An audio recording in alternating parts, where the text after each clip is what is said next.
उत्तर प्रदेश में पुलिस पर अक्सर एक तरफा कार्रवाई करने के आरोप लगते रहे हैं।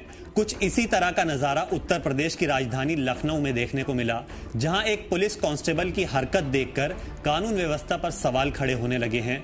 कैंट थाना इलाके में नमाज के दौरान एक पुलिस कांस्टेबल की हरकत से मौके पर तनाव फैल गया।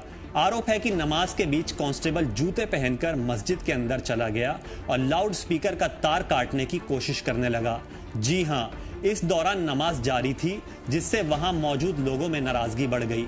सोशल मीडिया पर वायरल वीडियो में कांस्टेबल अपनी पेट्रोलिंग बाइक के पास खड़ा दिखाई दे रहा है, जबकि आसपास के लोग उसकी इस हरकत पर ऐतराज जता रहे हैं। वहीं मकामी लोगों ने उस पर जबरदस्ती और दादागिरी के आरोप लगाए। मुस्लिम कम्युनिटी के लोगों का कहना है कि बिना इजाजत मस्जिद में घुसना और जूते पहनकर अंदर जाना इबादत की जगह की बेअदबी है। मौके पर मौजूद लोगों ने कांस्टेबल से सवाल किया कि उसे ऐसा करने की इजाजत किसने दी। वहीं कांस्टेबल ने सभी आरोपों को खारिज करते हुए कहा कि उसे ही डराने धमकाने की कोशिश की गई। फिलहाल इस घटना को लेकर इलाके में तनाव का माहौल है और पुलिस की कार्रवाई पर सवाल उठ रहे हैं।